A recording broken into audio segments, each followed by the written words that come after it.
соҳаи сайёҳӣ дар замони муосир яке аз самтҳои сердаромадтарини иқтисодиёти ҷаҳон ба ҳисоб рафта, дар таъмини шуғл ва баланд бардоштани сатҳи зиндагии мардум нақши муҳим дорад. мавҷудияти мероси бои таърихию фарҳангии Тоҷикистон, табиати нодири он бо кӯлҳо, ҳайвоноту растаниҳои нодир, инчунин кӯҳҳои баланд омили асосии рушди сайёҳии кишвар мебошад. ҳоло дар кишвар барои рушди сайёҳӣ заминаҳои зарурии меъёрии ҳуқуқӣ фароҳам оварда шуда, як силсила чораҳои ҳавасмандкунӣ низ амалӣ гардиданд.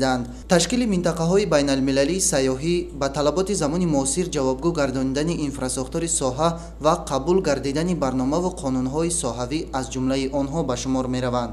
қабул гардидани стратегияи рушди сайёҳии ҷумҳурии Тоҷикистон барои давраи то соли 2030 ҳадаф, вазифа ва самтҳои афзалиятноки рушди соҳаи сайёҳии кишварро то соли 2030 муайян менамояд. ҳамзамон барои ривоҷу равнақ бахшидани ин соҳа аз ҷониби ҳукумати кишвар як қатор имтиёзҳо ҷорӣ гардида, барои муаррифии иқтидори сайёҳии мамлакат ба ҷаҳониён заминаи мусоид фароҳам меорад. аз ҷумла ширкатҳои сайёҳӣ дар тӯли 5 соли аввали фаъолияти худ аз андоз аз фоида озод карда шуда, воридоти таҷҳизоти техникӣ ва масолиҳи сохтмонӣ барои бунёди иншооти сайёҳӣ аз андоз аз арзиши иловашуда ва боҷи гумрукӣ озод карда шуданд.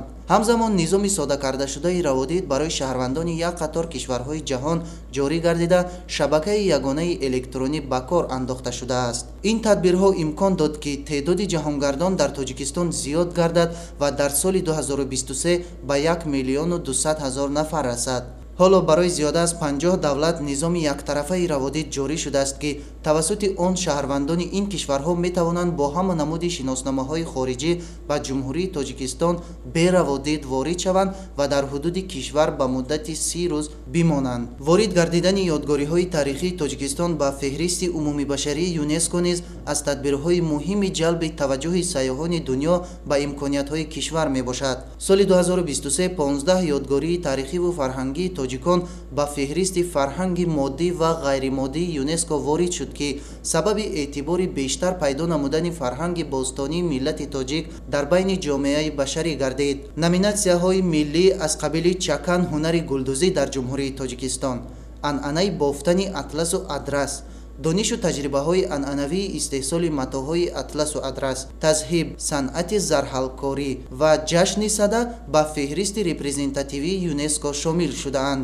номинатсияи муштараки роҳи абрешим Долони Зарафшон Қайроқум ки фарогирандаи мавзеъҳои таърихии кишвар мебошад, аз дастовардҳои дигар ба ҳисоб меравад. ҳамзамон ташкил намудани намояндагии доимии Тоҷикистон дар ЮНЕСКО боис бар он мегардад ки фарҳанги тоҷикон дар дунё бештар муаррифӣ карда шавад. ҳоло корҳои омӯзишӣ барои ворид намудани 12 ёдгории таърихии фарҳангии Хутали Қадим ва парвандаи силсилавии роҳи абрешим Долони Фарғона Сирдарё ба феҳристи умумибашарӣ идома доранд. номинаи меҳргон низ барои баррасӣ дар соли 2024 ҷиҳати ворид намудан ба феҳристи ғайримоддии ЮНЕСКО пешниҳод гардидааст. ин раванд пеш аз ҳама ба мамлакати мо имконият медиҳад ки мардуми сайёра бо фарҳангу таърихи мо аз наздик шинос шаванд ва шароит фароҳам меорад ки унсурҳои миллӣ зери таваҷҷӯҳи ҷомеаи ҷаҳон қарор гирифта ҳифз карда шаванд.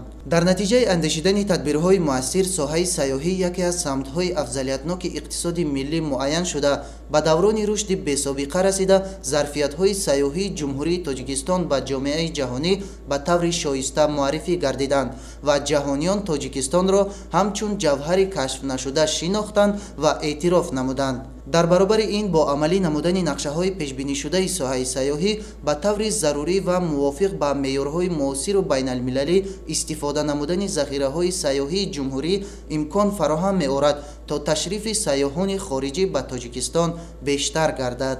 Фаридуни Субҳон, Дилшоди Хушбахт, Ахбор.